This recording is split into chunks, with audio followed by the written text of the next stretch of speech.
નાખી દઈશું આપણે હળદર અને ધાણા જીરુંની પેસ્ટ નાખી છે.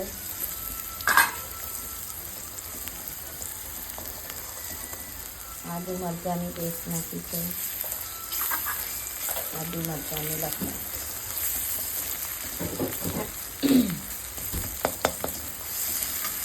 પણ નાખી દીધી છે. પહેલાં દર વખતે એકની એક રેસીપી આપણે રિપીટ કરીએ તો લાંબુ જોવાનું બધાને પસંદ નથી હોતું, એટલે હું શોર્ટમાં કહી દઉં છું. આપણે ધોઈને કાપી દીધેલી છે મેથી ભાજી એ એડ કરીશું. એટલી સરસ છે તાજી તાજી. શિયાળા માટે શાકભાજીની વાત જ અલગ હોય છે.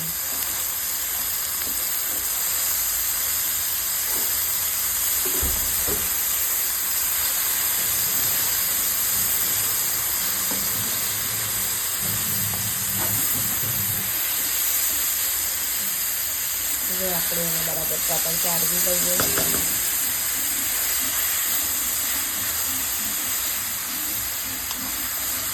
5 મિનિટ સુધી આપણે એને હવે ચડવા મૂકી દઈશું. પછી આપણી શાક રેડી. આજે કઢી ખીચડી ખાવાના છીએ અને મેથી ભાજી, કાંદાનું શાક અને જુવારનો રોટલો. જો ઇટ્સ રેડી. થેન્ક યુ ભગવાન. તમે પણ હેલ્ધી ખાઓ અને તમારા ફેમિલીને પણ હેલ્ધી ખવડાવો. થેન્ક યુ ભગવાન.